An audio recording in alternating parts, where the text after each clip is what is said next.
acompanhar a leitura da palavra de Deus que encontramos no Salmo 5. Vou lembrar de mudar. Salmo 5, hoje nós vamos fazer a leitura na versão ARA. Então nós vamos reproduzir ali na frente, já na versão ARA. Diz assim a palavra do nosso Deus: ao mestre de canto para flautas, Salmo de Davi. Dá ouvidos, Senhor, às minhas palavras, e acode ao meu gemido. Escuta, Rei meu e Deus meu, a minha voz que clama, pois a Ti é que imploro. De manhã, Senhor, ouves a minha voz. De manhã te apresento a minha oração e fico esperando. Pois Tu não és Deus que se agrade com a iniquidade, e contigo não subsiste o mal. Os arrogantes não permanecerão à Tua vista. Aborreces a todos os que praticam a iniquidade. Tu destróis os que proferem mentira. O Senhor abomina ao sanguinário e ao fraudulento. Porém eu, pela riqueza da Tua misericórdia, entrarei na Tua casa e me prostrarei diante do Teu santo templo, no Teu temor. Senhor, guia-me na Tua justiça, por causa dos meus adversários, endireita diante de mim o Teu caminho, pois não têm eles sinceridade nos seus lábios. O seu íntimo é todo crimes, a sua garganta é sepulcro aberto, e com a língua lisonjeiam. Declara os culpados, ó Deus, caiam por seus próprios planos. Rejeita-os por causa de suas muitas transgressões, pois se rebelaram contra Ti. Mas regozijem-se todos os que confiam em Ti. Folguem de júbilo para sempre, porque Tu os defendes. E em Ti se gloriem os que amam o Teu nome.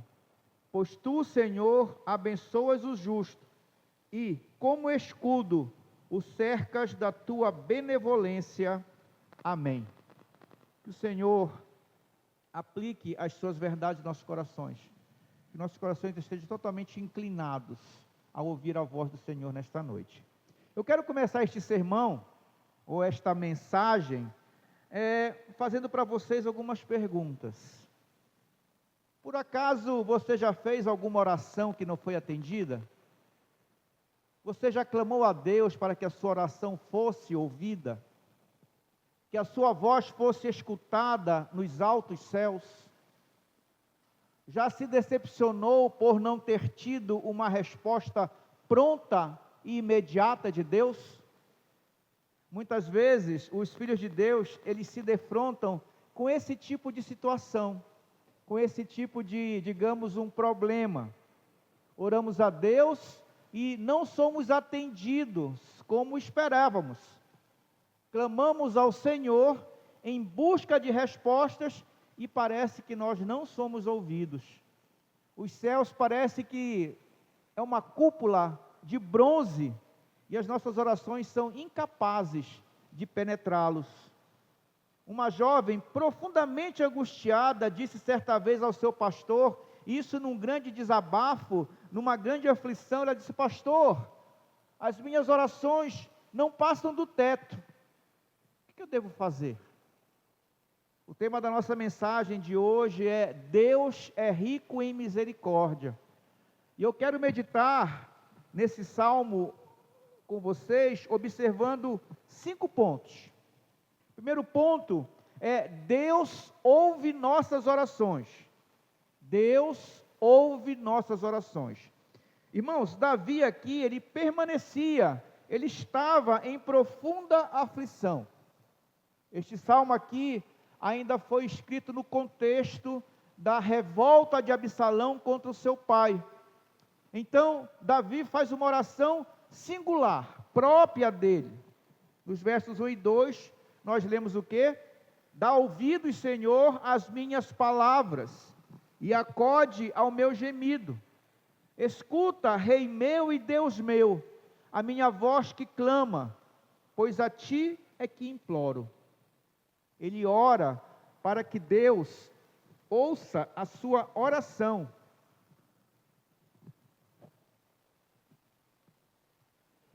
Desculpa, irmãos.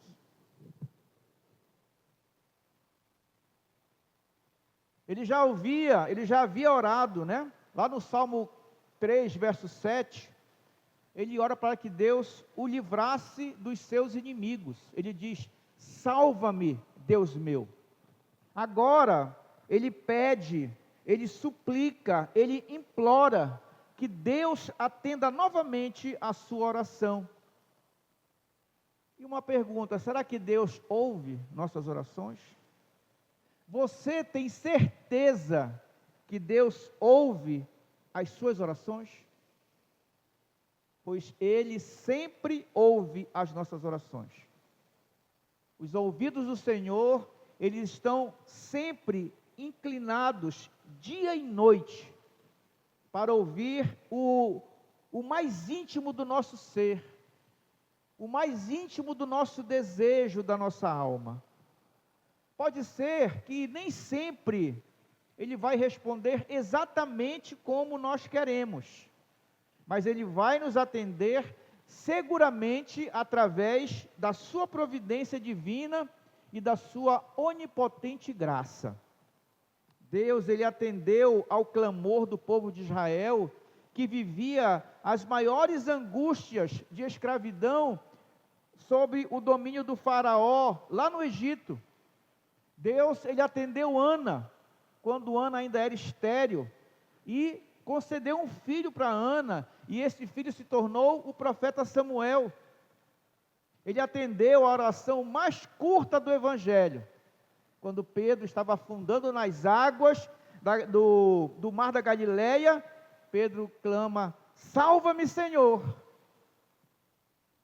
O Senhor também atendeu a igreja primitiva, quando orou pela libertação do próprio Pedro, quando ele estava dormindo na prisão, e a igreja estava orando para que ele fosse livre.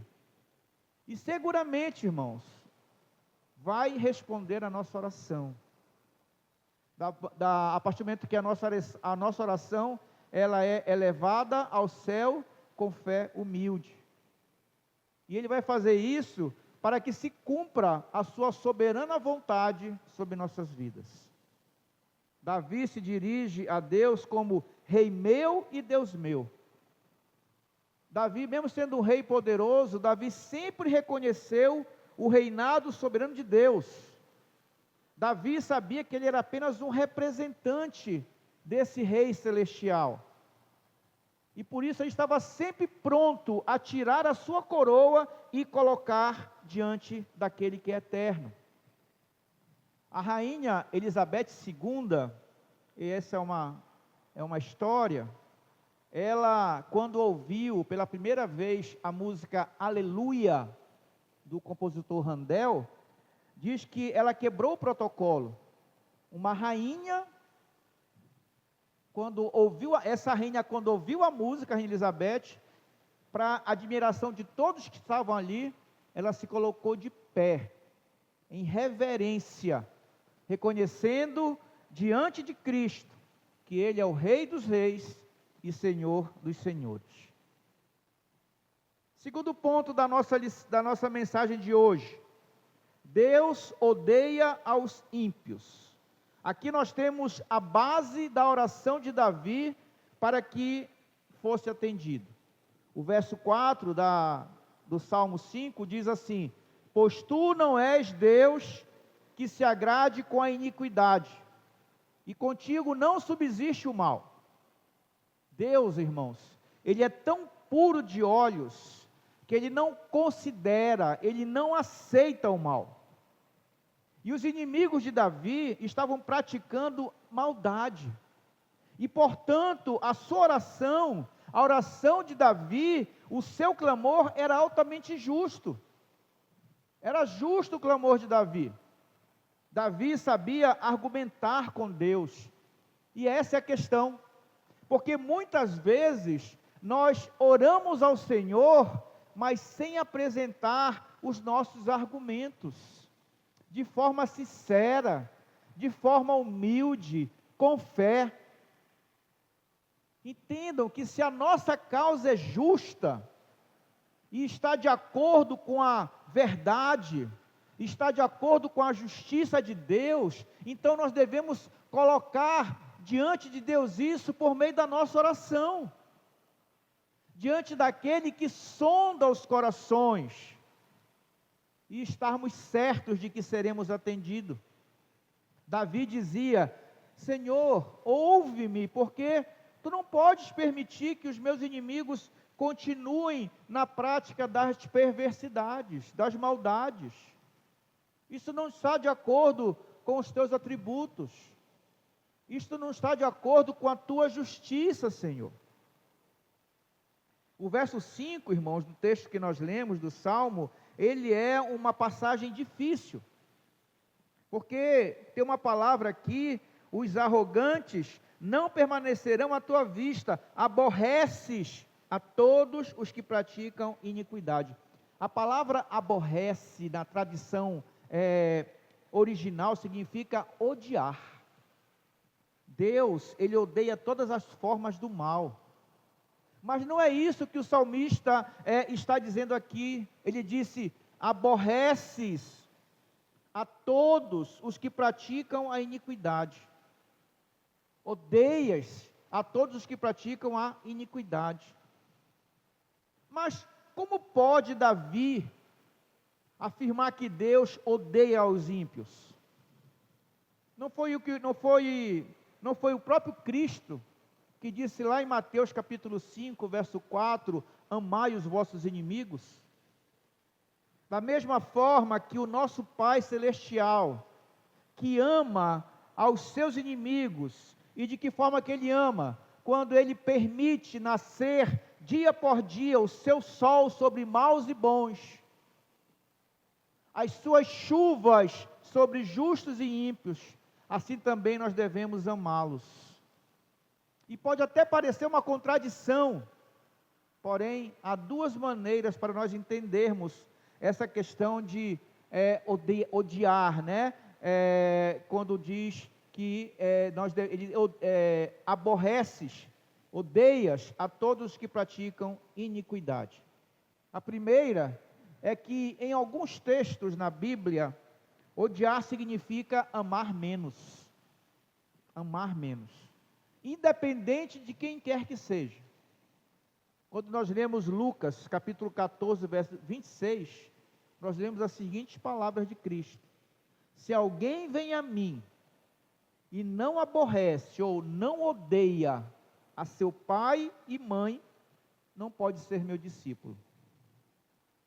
E aí muitas pessoas poderiam ficar perplexas ao ler essas palavras. Como é que pode Cristo nos recomendar que odiemos nossos pais, quando a própria lei nos manda honrá-los? Lá em Êxodo capítulo 20, verso 12. Isso é porque no original, no grego, aborrecer significa amar menos.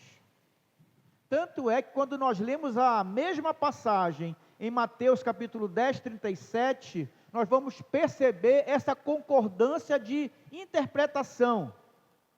Lá nós vamos ler: quem ama seu pai ou sua mãe mais do que a mim, não é digno de mim.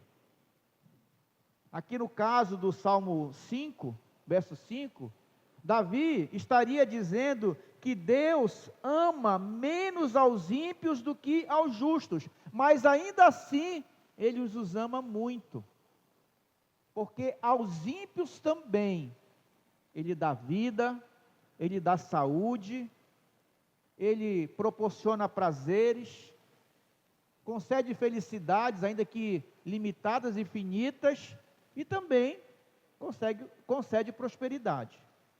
Então essa é a primeira maneira de nós entendermos que a compreensão do que significa quando Davi diz que Deus odeia aqueles que praticam iniquidade. A segunda maneira de nós entendermos é que Davi está atribuindo características ao mal que Deus abomina. Deus, irmãos, Ele odeia a iniquidade. ele odeia o pecado, ele odeia a transgressão, e isso é qualquer tipo de iniquidade, qualquer tipo de pecado e qualquer tipo de transgressão. Entretanto, quando os ímpios se identificam com a transgressão, eles também são identificados com o próprio mal que eles praticam. Davi dizer que Deus odeia os malfeitores é a mesma coisa de dizer que Deus odeia o mal. Odeia o mal. E quando ele destruiu o mal, isso no sentido escatológico, ou seja, nas coisas que estão por vir, Deus também destruirá todos os que se identificarem e personificarem em si o mal. Então, o primeiro ponto de hoje, Deus ouve as nossas orações. Segundo ponto, Deus odeia aos ímpios. E o terceiro ponto da mensagem, Deus é rico em misericórdia. Davi, ele desejava ardentemente se prostrar diante de Deus. Onde? No seu santo templo. Mas isso ele não considerava apenas um grande privilégio, mas o resultado de uma riqueza da misericórdia do próprio Deus. Porque era a misericórdia de Deus que poderia possibilitar Davi de se prostrar diante desse Deus. Ele estava bem lembrado dos seus hediondos e graves pecados, mas o seu argumento era cheio de fé, porque ele exaltava o atributo do caráter de Deus, que é justamente misericórdia. Deus é um Deus de misericórdia. Mas ele não para aqui. Ele conhece por experiência a riqueza da misericórdia divina. Lembra o que eu falei, que na vida de Davi há sempre o mais, no domingo passado? Então, há sempre um porém na vida de Davi. Por isso ele diz, porém eu. O que ele quer dizer? Ele está dizendo assim, olha, os outros falam mal de mim, me perseguem, me amaldiçoam, me traem, querem me matar. Para eles, eu estou perdido, Deus não me salvará, não há salvação para mim. Mas o que é que diz o texto? Porém, eu, pela tua misericórdia, porém, eu, pela tua misericórdia, Senhor. Aleluia, irmãos. Aleluia, porque nós devemos louvar a misericórdia do Senhor. Os cristãos, semelhantemente, nós somos perseguidos, nós somos roubados, nós somos caluniados, nós muitas vezes, nós não, mas muitos cristãos estão aprisionados, mas há sempre um porém na vida do cristão, há sempre um mais Deus. É por isso que o apóstolo Paulo dizia aos Efésios, lá em Efésios capítulo 2, verso 4, diz assim a palavra de Deus, mas Deus, sendo rico em misericórdia, por causa do grande amor com que nos amou. Na nossa vida também há sempre um mais Deus. E o que é misericórdia, irmãos? Misericórdia é compaixão despertada pela miséria alheia. Ou seja, eu sou misericordioso quando eu me importo com a miséria do meu próximo, com o sofrimento do meu próximo, com a aflição do meu próximo. Se isso acontece comigo, então eu tenho então o sentido, ou tenho a qualidade de ser misericordioso. Davi se encontrava em miséria. Davi era um rei destronado, pobre, perseguido de morte pelo seu próprio filho Absalão. Quando nós olhamos lá para o Salmo 3, né, nós vimos isso. Além disso, ele estava oprimido por suas culpas, além de ouvir dos seus adversários dizerem que não havia escape para ele, não havia saída para ele. mas ele tem esperança que por essa misericórdia divina, ele entraria na casa de Deus e se prostraria diante do seu santo templo em temor e em reverência. O grande anseio de Davi era poder entrar no templo que ele considerava santo. A fim de quê? A fim de adorar ao Senhor na reverência que lhe é devida, no temor que ele merece. Por quê? Por causa da sua glória e da sua majestade. Esse era o anseio de Davi. Não apenas entrar no templo, mas com reverência, adorar o Senhor com todo temor e tremor que é devido. Mas o que é que nós vemos em nossos dias hoje? O que fazem os adoradores na casa de Deus hoje? Muitas vezes chegam na casa de Deus e conversam animadamente, às vezes até de forma imperceptível, chegam até a falar mal da vida dos outros, começam a observar jeitos e trejeitos de um e de outro. Muitas vezes desprezam aqueles que são mais pobres, ou são mais ignorantes, que às vezes até estão vestidos mais humildemente do que nós. Criticam líderes, criticam conselheiros.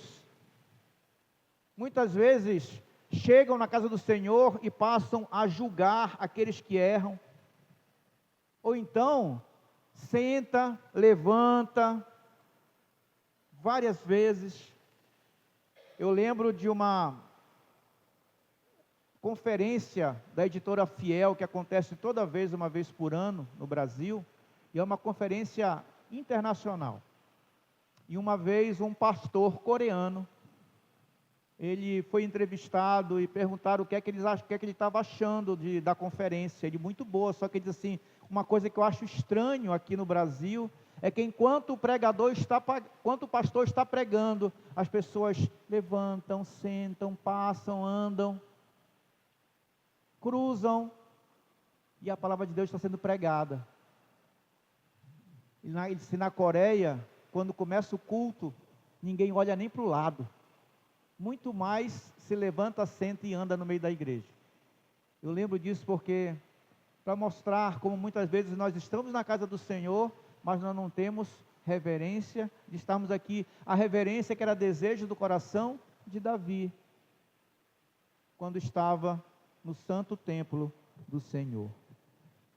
Muitas vezes as pessoas estão na igreja, o culto está acontecendo e as pessoas estão no celular, preocupado com as mensagens que estão chegando, estão lá sempre preocupados com o que está acontecendo fora, enquanto eles deviam estar focados aqui dentro. O celular, aqui, às vezes, a pessoa está mais atenta ao celular do que à palavra. Está cultuando mais o celular do que cultuando a Deus. Se distrai muitas vezes, qualquer coisa chama a atenção, principalmente quando tem crianças na igreja. Isso, infelizmente, mostra o quê? Mostra irreverência, mostra um profundo desrespeito ao culto e ao próximo, porque às vezes o meu próximo aqui do meu lado, altamente focado, altamente centrado, e eu estou aqui do lado dele, tirando a atenção dele. Às vezes eu bato no ombro e falo alguma coisinha, tirando a atenção daquele que está cultuando. O culto ao Senhor, irmãos, muitas vezes passou a ser mais um encontro social. A principal programação da semana. Então eu posso ir ali naquele culto do jeito que me agrada, do jeito que for mais confortável para mim.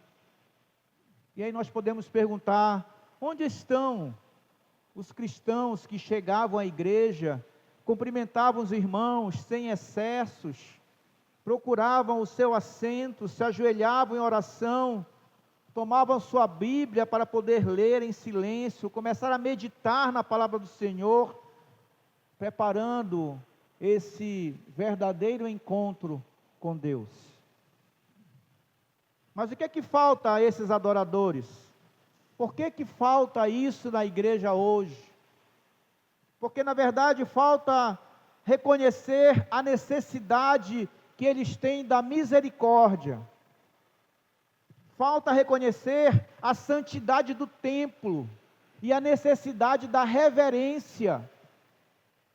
Falta reconhecer o temor de Deus no seu santo templo.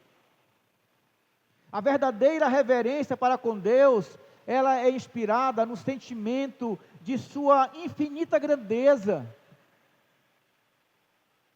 Ela deve ser inspirada no sentido da sua santa presença.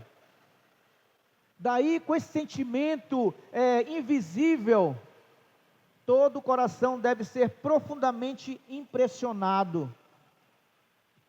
A hora e o lugar da oração, irmãos, são sagrados. Quer seja aqui, quer seja na sua casa, quer seja no seu local de trabalho, a hora que você tira para orar, é momento e lugar sagrado, consagrado, especial. Por quê? Porque Deus se encontra presente. Quando você para orar e conversa com Deus, você está chamando Deus para uma conversa, e Deus, Ele está presente. E ao mostrar então essa reverência em atitudes e maneiras, o sentimento que inspira essa reverência se tornará mais profundo. E aí, nós conseguiremos orar. Nós conseguiremos orar. O Salmo 111, verso 9 diz assim: santo e tremendo é o seu nome. É diante desse santo e tremendo nome que nós nos colocamos quando nós vemos a casa do Senhor para cultuá-lo. Que é diante desse santo e tremendo nome que nós nos colocamos, quando nós dobramos nossos joelhos para orar. Quarto ponto da nossa mensagem: Deus é único em justiça. E Davi, então, no verso 8, ele faz uma petição. Após declarar a riqueza da misericórdia divina, Davi diz assim: Senhor, guia-me na tua justiça. Muitos pedem a misericórdia, se deleitam sobre ela, pregam sobre ela, sonham com ela, mas para por isso aí mesmo. O Senhor deseja que o cristão cresça. Como disse o apóstolo Pedro lá em 2 Pedro 3,18, antes crescei. Nós vamos ver no texto bíblico, antes crescei na graça e no conhecimento de nosso Senhor e Salvador Jesus Cristo. Mas a ideia aqui é antes crescei. Nós como cristãos nós temos que crescer e continuar crescendo. Ele deseja que não só reconheçamos a misericórdia divina, mas que nós tenhamos os nossos olhos voltados para o caminho da justiça, rogando que Deus seja o nosso guia, o guia soberano para a justiça, a fim de que nós possamos andar no caminho de Deus. E o que significa a justiça de Deus? Qual é o seu caminho? Deus, irmãos, Ele é a fonte da justiça. Só Ele pode ser completamente o justo, porque só Ele é plenamente sábio e poderoso. É por isso que o salmista recorre a Ele para guiá-lo na justiça. Ele designou o Messias como Senhor, justiça nossa. É o que diz Jeremias 23:6. E mais, o próprio Davi no Salmo 119, versículo 172, ele nos declara o que é justiça. O próprio Davi define o que é justiça para nós no Salmo 119. Ele diz assim: a minha língua celebre a tua lei, pois todos os teus mandamentos são justiça. Todos os mandamentos do Senhor, toda a ordem do Senhor, toda a palavra do Senhor é justiça. A lei de Deus e todos os seus mandamentos são justiça, porque eles se revelam como uma expressão do caráter de Deus, revela quem Deus é, e Deus é justo.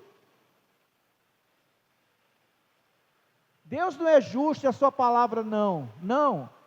A palavra, os mandamentos são justos e é justiça porque Deus é justo.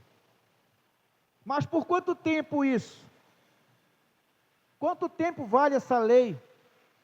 Alguém poderia afirmar que essa lei é uma questão do Antigo Testamento e que logo seria substituída na nova era messiânica, ou seja, quando Cristo veio.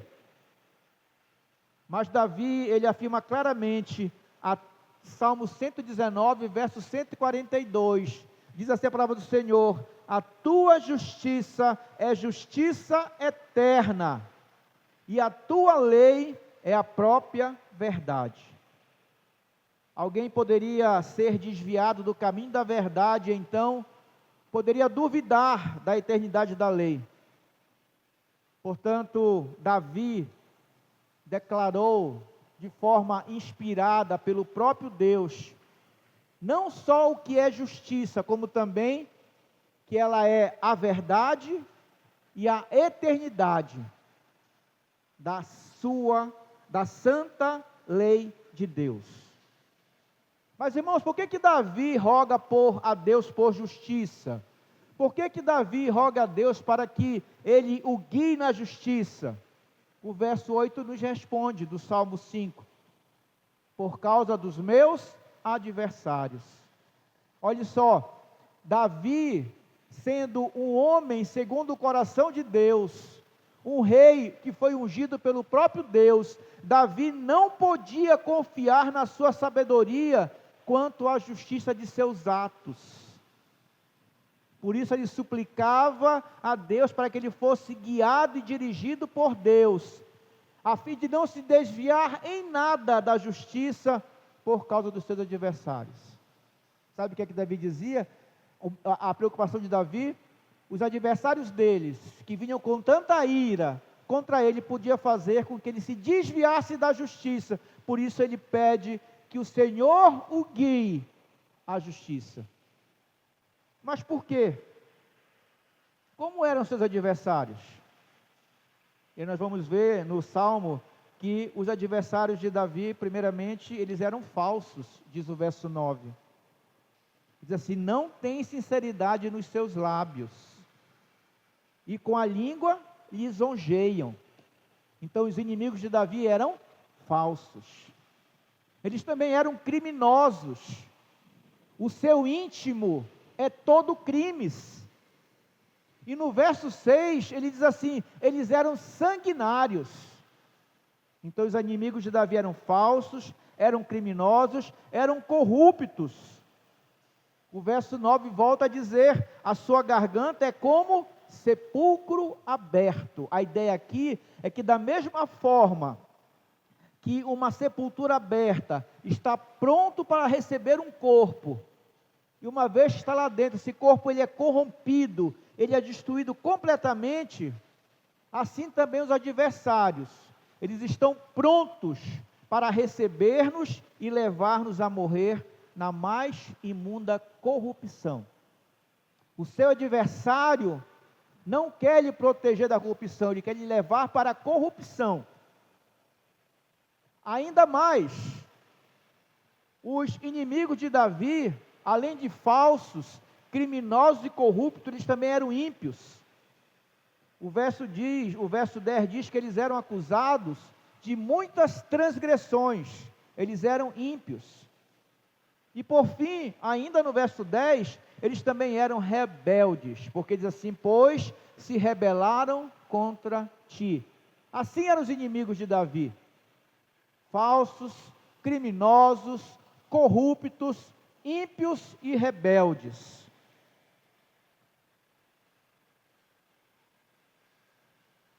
Irmãos, saibam que se rebelar contra um representante de Deus aqui na terra, não é se rebelar contra homens, é se rebelar contra o próprio Deus.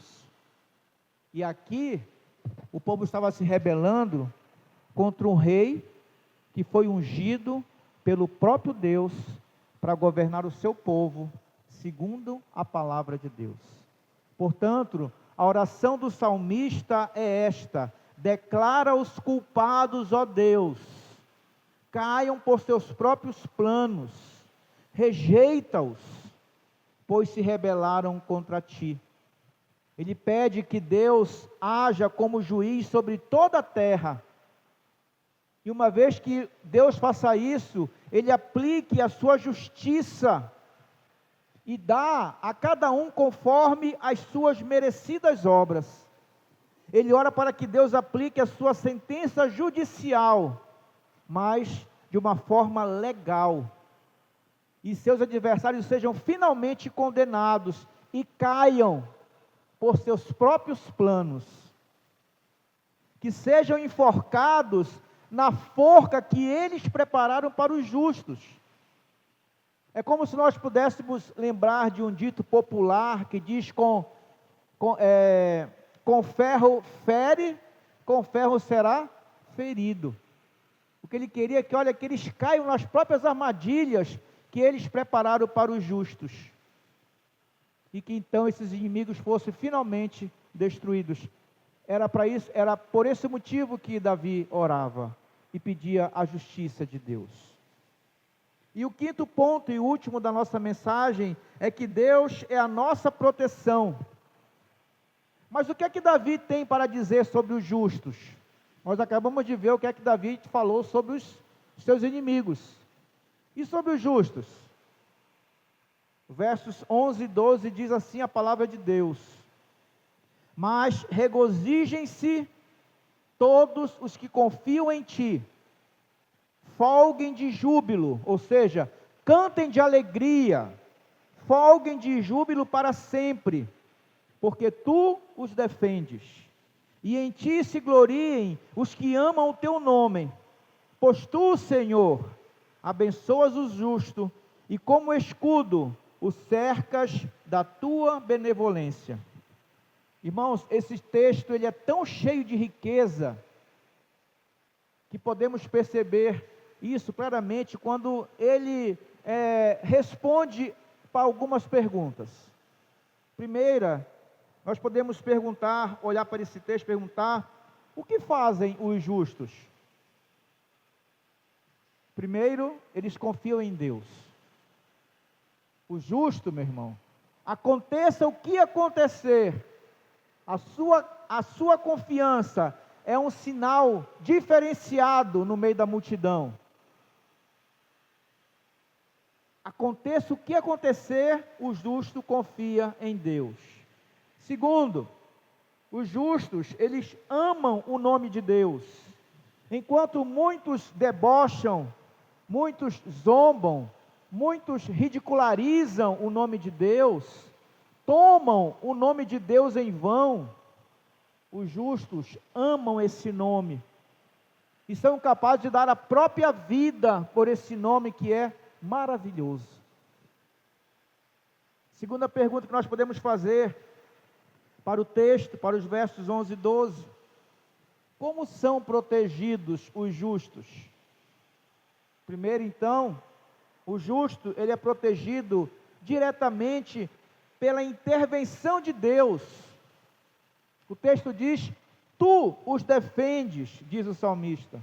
É o próprio Deus que intercede por nós, é o próprio Deus que nos defende, é o próprio Deus que interfere por nós. Quando Satanás nos acusa, quando os inimigos nos perseguem, quando nós estamos em tribulação, quando todos estão contra nós, Deus nos defende. Ele é o nosso advogado. Segundo, o justo, ele é protegido pelas bênçãos de Deus. Provérbios 10, verso 22, diz assim: pois tu, Senhor, abençoas o justo, e a bênção do Senhor enriquece. E quando nós temos riqueza, e a riqueza não é apenas financeira, é toda a riqueza, é porque nós somos protegidos pelo próprio Deus. E terceiro, o justo ele é cercado de bondade, como escudo o cercas da tua benevolência. Deus é o nosso escudo, é Ele que nos cerca com toda a benevolência. E isso então nos lembra, irmãos, de que um soldado, nos tempos antigos, ele só se considerava realmente seguro e protegido quando ele tinha no seu braço esquerdo um escudo que protegia todo o seu corpo. Assim, são aqueles que são protegidos por Deus. Ele que é justo e nos cerca de sua bondade. E como é que Ele nos cerca de sua bondade? Qual é a fonte de sua bondade? E aí então nós podemos ler as palavras inspiradas do apóstolo Paulo, lá no na carta aos Efésios, capítulo 2, verso 7. Diz assim a palavra do Senhor: para mostrar nos séculos vindouros a suprema riqueza de sua graça, em bondade para conosco, em Cristo Jesus. Então, duas perguntas: o que fazem os justos? Como são protegidos os justos? E uma terceira pergunta que nós podemos fazer: como vivem os justos? Eles se regozijam, eles são alegres, mesmo em tempo de tribulação, como acontecia com Davi. Segundo, eles descansam em alegria eterna. Lembram que Davi dormia tranquilamente, mesmo cercado e perseguido por inimigos? Então eles descansam em alegria eterna, eles cantam alegremente para sempre. Isaías capítulo 35, verso 10, diz a palavra de Deus: alegria eterna coroará a sua cabeça, gozo e alegria alcançarão, e deles fugirá a tristeza e o gemido. Como é que vivem os justos? Eles se gloriam também em Deus. Em ti se gloriem os que amam o teu nome, diz o verso 11 do Salmo 5. E uma coisa, irmãos, é se gloriar nas bênçãos, outra coisa é se gloriar no abençoador. As bênçãos, elas são passageiras, o abençoador não, ele é eterno. Tal como o noivo se gloria na noiva, os justos se gloriam em Deus. Eles são realmente felizes, porque têm a Deus como o supremo Salvador e Senhor. Concluindo, queridos irmãos,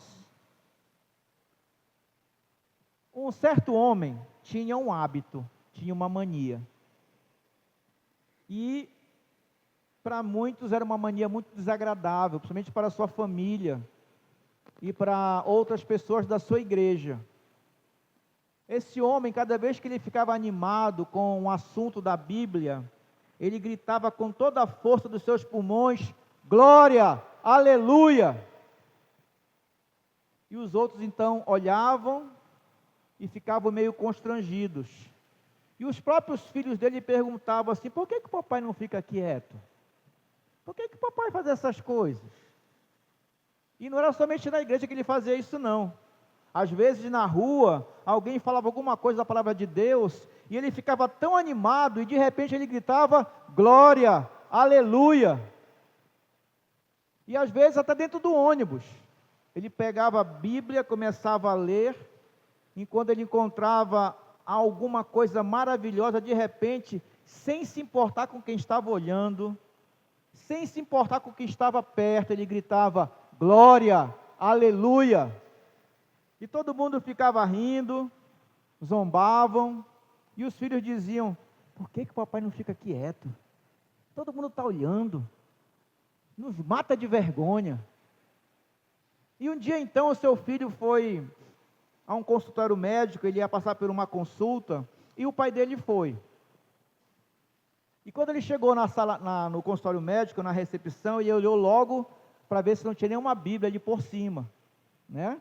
E ele olhou bem, disse que não via nada, então ele deixou o pai ali na sala de espera, e ele procurou, achou um livro de geografia. Isso eu vou dar esse livro para meu pai de geografia, porque ele não vai encontrar nada aqui, para ele estar gritando aqui, glória e aleluia. E entregou para o pai o livro de geografia, e disse assim, o meu pai não vai encontrar nada nesse livro para gritar.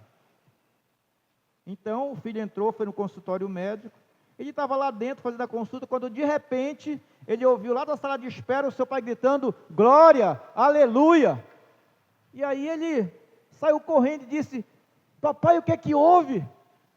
Por que o senhor está gritando agora? O que é que esse livro tem que desperte todos esses seus gritos? Ele disse assim, meu filho, disse o pai, eu li nesse livro que há um lugar no Japão, há um mar, quer dizer, há um mar no Japão, e há um lugar no Japão que tem um mar, e esse mar tem milhares de quilômetros de profundidade. E a Bíblia diz que os nossos pecados estão lançados nas profundezas do mar. Veja, meu filho, quanta água em cima dos nossos pecados. Glória, aleluia.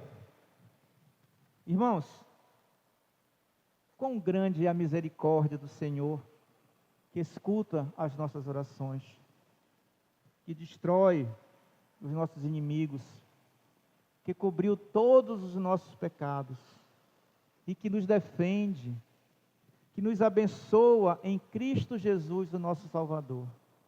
Glória, aleluia. Que o Senhor nos abençoe, que o Senhor continue a nos abençoar, e não tarde em nos socorrer. E a Ele toda a honra, toda a glória, todo o louvor, para todo sempre. Amém.